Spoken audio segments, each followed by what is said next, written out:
Welcome to our deep dive into, well, a book that really shook things up, Rich Dad, Poor Dad, What the Rich Know About Money That the Poor and Middle Class Do Not. Now, this was written by Robert Kiyosaki with Sharon Lechter, came out way back in 1997. And it sold, over 40 million copies globally? Just huge numbers.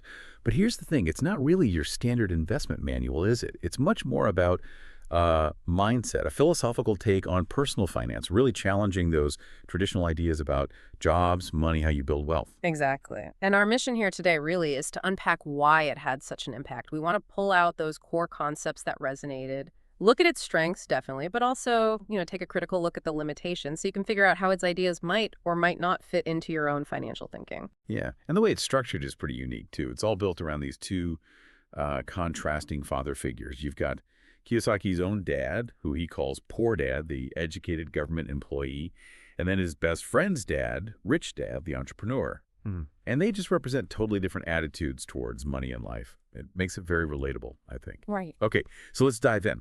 One of the first big, maybe even controversial ideas is this. Financial education is actually more important than formal education. He argues pretty strongly that schools, they teach you academics, maybe how to get a job, but not how money really works, which, he says, leads a lot of people into debt, financial stress, the cycle. He really stresses understanding things like basic accounting, investing, markets, taxes. That's the foundation for building wealth, according to him. And that immediately brings up a question, right? If formal education isn't giving you this, then how do you learn it? Kiyosaki's answer seems to be, you've got to teach yourself. Seek out mentors, learn from experience, read, take control of it. And this next one. This is probably the most famous concept from the book, the one everyone quotes. Rich people acquire assets. The poor and middle class acquire liabilities that they think are assets. Okay, so let's break that down. What's he mean? Assets, for him, put money in your pocket. Think rental properties, stocks, businesses you own. Liabilities, they take money out, like car payments, mortgages on big houses, credit card debt. He even controversially suggests your primary home might be a liability, not an asset, because of the ongoing costs. Right, and the power of that distinction isn't just the definition, it's the mindset shift it encourages. It pushes you to stop thinking just about earning and spending and start thinking about acquiring things that generate income for you. It's about building an engine for wealth, not just accumulating stuff. Okay, moving on to careers. He has this advice: working to learn, not just to earn. Especially when you're starting out, he says, don't just chase the biggest paycheck. Look for jobs or maybe even volunteer opportunities where you can learn crucial skills. Things like sales, marketing, leadership, financial management. Exactly. It reframes your early career. It's not just about the salary, it's an investment in your future self and your own skill set. You're building your personal asset column with knowledge and experience, which pays off way more in the long run than just a slightly higher starting wage. Now, let's touch on something that sometimes gets a bit more pushback, but it's central to his ideas, the power of corporations. He introduces this concept that the wealthy often use corporations, LLCs, things like that, not just to run a business, but as legal structures to protect their assets and manage their tax situation more effectively. Yeah, this is definitely an area where people should tread carefully and get professional advice. It's complex. But the core takeaway, I think, is that it introduces readers to the idea that the financial system has different rules, different possibilities for businesses versus individuals. It highlights the importance of understanding basic tax strategy, legally, of course. It opens your eyes to that world. And he doesn't shy away from the emotional aspect either. There's a big focus on overcoming fear and taking risks. He talks a lot about how the fear of losing money, the fear of failure, basically paralyzes people, stops them from even trying.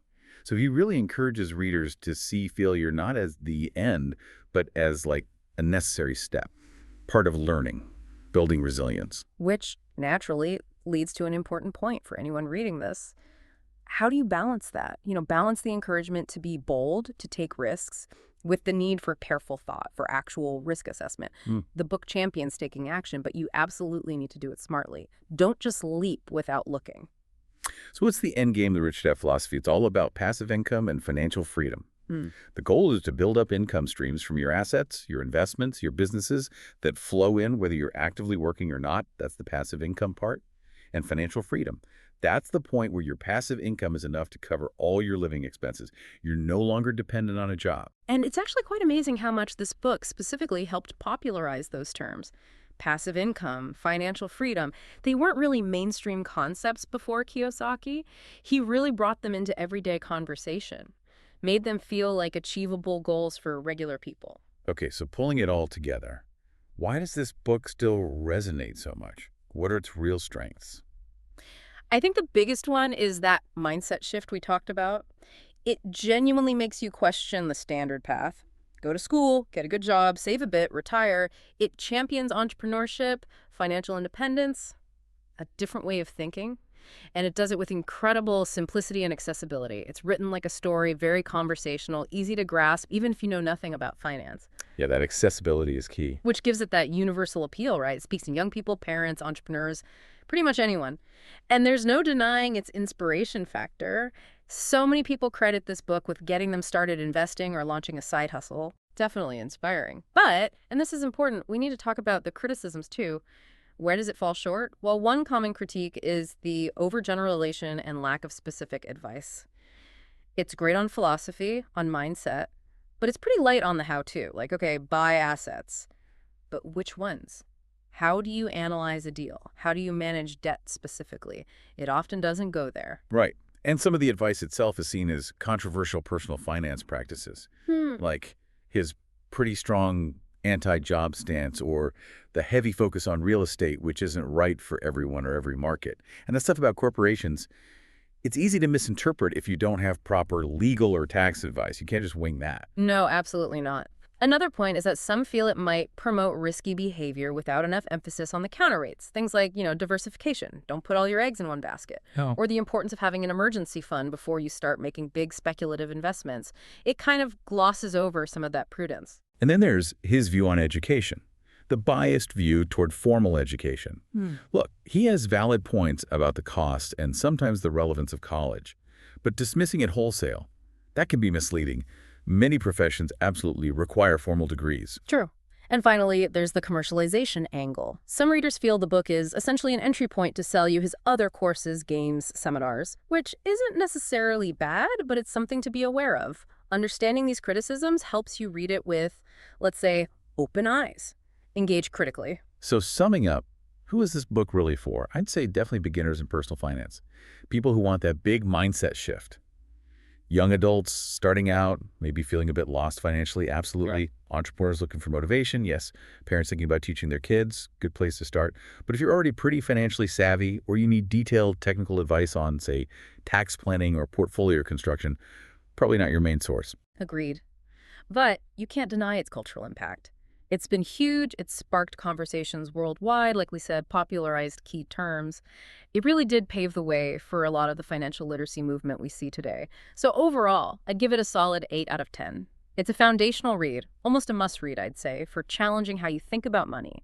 It's incredibly motivating. Just don't treat it as the only financial book you ever read. It's a starting point for a mindset, not a complete roadmap. Yeah, that's the key takeaway for me, too. Read it, definitely read it, but read it with a critical mind. Question it as you go. And then absolutely follow it up. Supplement it with more. Okay, so let's leave you with a final thought to chew on.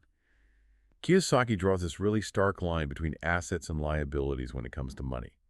What if you took that core idea, acquiring things that generate value versus things that drain resources, and applied it beyond just your finances?